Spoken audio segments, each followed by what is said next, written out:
मुंबईच्या विधानसभेत कोकण रेल्वेच्या प्रलंबित प्रश्नांवर आणि सावंतवाडी रेल्वे टर्मिनसच्या दुरावस्थेवर आमदार दीपक केसरकर यांनी आवाज उठवत राज्य सरकारचे लक्ष वेधले आहे.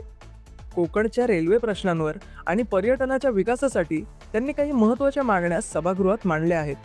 कोकणच्या पर्यटनावर भाष्य करताना केसरकर यांनी रेल्वे थांब्यांचा मुद्दा अत्यंत प्रभावीपणे मांडला. जर गाड्या स्थानकांवर थांबणारच नसतील तर पर्यटक कोकणात येणार तरी कसे, असा थेट सवाल त्यांनी प्रशासनाला विचारला. कोकणातील प्रत्येक जिल्ह्यात किमान 2 प्रमुख स्थानकांवर सध्या न थांबणाऱ्या जलद गाड्यांना तातडीने थांबा देण्यात यावा, अशी मागणी त्यांनी केली.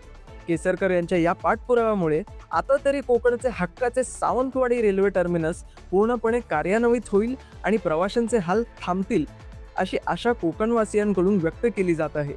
हे टर्मिनस पूर्ण क्षमतेने चालवण्यासाठी शासनाने तातडीने निधी उपलब्ध करून द्यावा, अशी आग्रही मागणी त्यांनी यावेळी केली. केसरकर यांनी भाषणादरम्यान नमूद केले की माजी पालकमंत्री रवींद्र चव्हाण यांच्या माध्यमातून रेल्वे स्थानकांचे बाह्य सुशोभीकरण झाले असले तरी अंतर्गत प्रवासी सुविधा अद्यापही अपूर्ण आहे.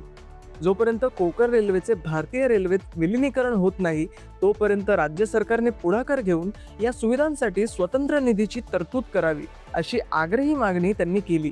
तसेच कोकण रेल्वे महामंडळाचे भारतीय रेल्वेमध्ये लवकरात लवकर विलिनीकरण करावे, जेणेकरून या विभागातील रेल्वे प्रश्नांचा कायमस्वरूपी मार्ग मोकळा होईल, असेही त्यांनी ठामपणे मांडले. या गंभीर विषयावर तोडगा काढण्यासाठी मुख्यमंत्री आणि रेल्वे मंत्र्यांच्या उपस्थितीत तातडीने एक उच्चस्तरीय बैठक आयोजित करण्याची विनंतीही त्यांनी या सभागृहात केली. कोकण रेल्वेच्या या महत्त्वाच्या प्रश्नांवर आता सरकार काय भूमिका घेणार याकडे सर्वांचे लक्ष लागले आहे. मी दीपेश पवार, कुलाबा न्यूज 24.